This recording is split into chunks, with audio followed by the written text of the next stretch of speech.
There's a town in Orange County, California, which is challenging the state's sanctuary policies. The town is Los Alamitos. It'll vote today on whether to exempt themselves from the sanctuary law.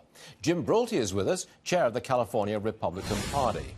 Do you expect other towns to try to do the same thing? I would think so, and it will be really interesting to see how the California Attorney General reacts to that. The California Attorney General, along with Democrats in Sacramento, believe that they can ignore any federal law they want. Let's see what they do if a city decides to ignore a state law. My guess is they'll sue that city to enforce the state law. Okay, there's an illegal immigrant who has been appointed to a statewide post in California. Her name is Lisbeth Mateo. She will advise the California Student Aid Commission. I don't think she gets paid, but she'd get some expenses. What's your reaction to an illegal holding a state position concerning student aid? Well, the fact of the matter is the Democrats in Sacramento view this almost as religion.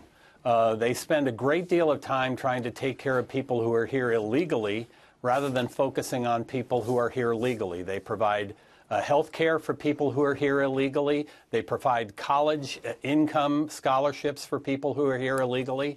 Now, out of 34 or 35 million Californians who are here legally, they can't find a qualified Californian to fill this post, so they decide to find someone who's here illegally. This is becoming a religion for the left in California. Well, can I say this, and let's see what you think. The religion in California is that Hispanics vote Democrat, so you maximize the Hispanic vote to maintain Democrat supremacy of the state of California for eternity. That's what's going on. Well, I think that's part of it. But you also have people like Kevin De Leon, who are running against Dianne Feinstein, who understand where the left wing of the Democrat Party is. You know, Stuart, I'm glad you're sitting down because if you were standing up, you'd probably fall down when I say this. But when you grade on the curve, Jerry Brown is the most conservative elected Democrat in Sacramento. And that's just astounding because there's no universe in the world where Jerry Brown should be considered the most conservative anything. And yet the Democrats are running away with elections in California and will influence the Democrat Party nationally. And no one stops it. Nobody stops it. Absolutely. The demographic changes that California was on the leading edge of are now affecting the nation.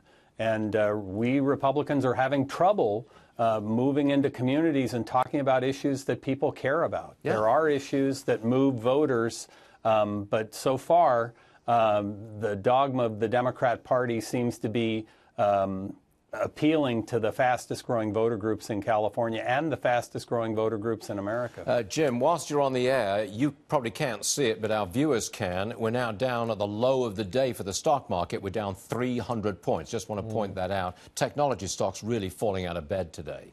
Jim, back to you. Gavin Newsom leading Democrat for governor in the election there. He supports single-payer health care. I've seen one estimate that says single payer in California would cost the state $400 billion a year. Any comment?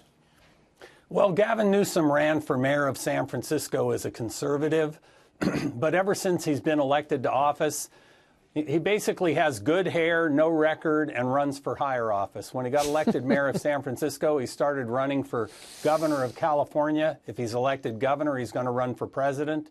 The base of the Democrat Party in California are Bernie Sanders leftists. Gavin Newsom supports single-payer health care. Now, let me put that in perspective. The entire general fund and special funds, not counting federal funds of California, the entire budget is about $180 billion a year. Single-payer is $400 billion a year.